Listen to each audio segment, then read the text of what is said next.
Fala galera, vamos aí para a questão 3 da prova UERJ 2024, prova discursiva. Você que está aí estudando a partir dessa prova, né?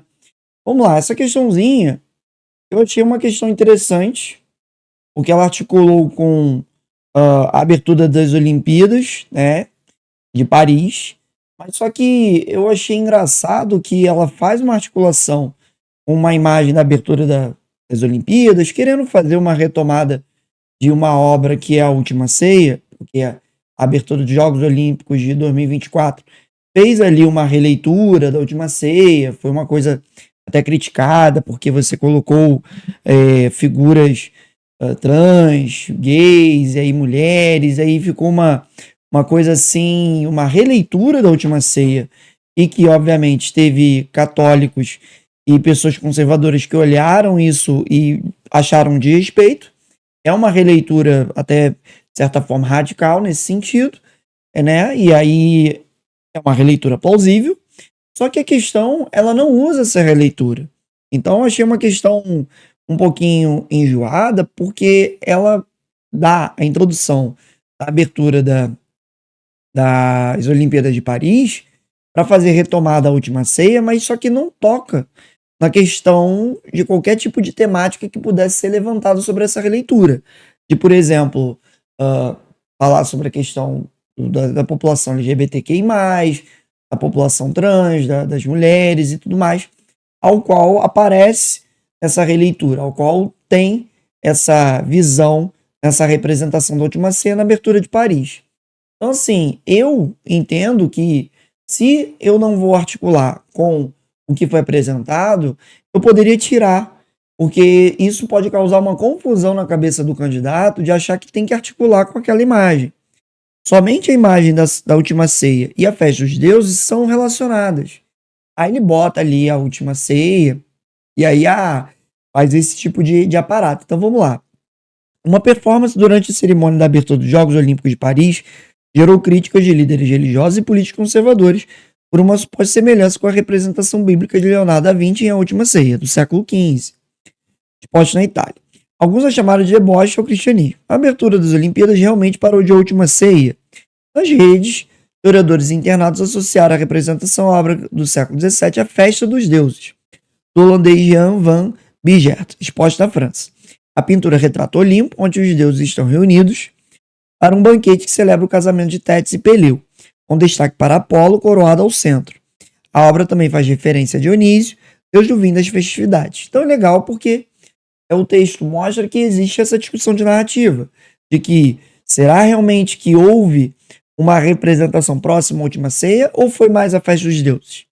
Dito isso, fica nebuloso, e que a interpretação ela passa por esses dois sentidos, né? Muita gente achou que era a Última Ceia, porque é a imagem mais famosa, e sinceramente eu vejo que está muito próximo da Última Ceia, porque na festa dos deuses você tem personagens na frente da mesa, enquanto que na Última Ceia todos os personagens estão atrás da mesa. Na abertura dos jogos, todos os personagens estão atrás da mesa. Então, é uma situação, obviamente, que abre precedente para polêmica.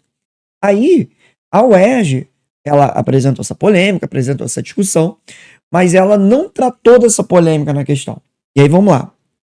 A despeito da polêmica mencionada na reportagem, as obras de Da Vinci e de Van Bigert apresentam características e temáticas relacionadas ao Renascimento. Você vê representação do corpo, você tem um detalhamento, você tem a representação de deuses a partir de uma ótica humana. Então você consegue ver aí com muita qualidade isso. Essa valorização corpórea, no caso da festa dos deuses, a questão do prazer, né, do hedonismo, aquela coisa, aquele bacanal, aquela brinca de bebida, de comilança, então aquela leitura.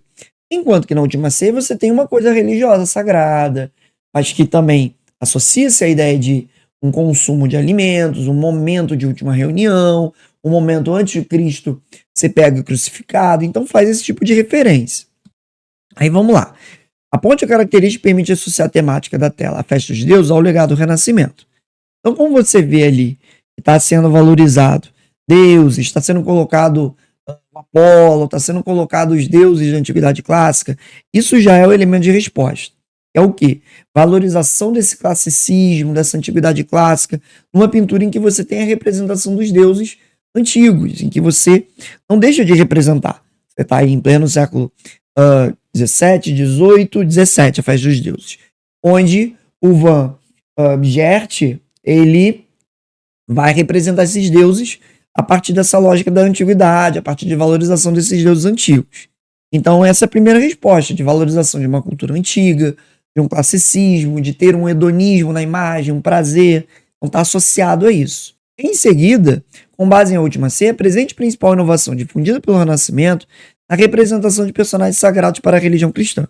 E aí você poderia pensar na Capela Sistina, por quê? Porque você tem essa representação humana dos deuses cristãos, da figura do Jesus Cristo, de Deus, da criação, dos santos. Então, de você ter uma representação humanizada desses indivíduos, dessas figuras religiosas, dessas figuras marcadas pela religiosidade.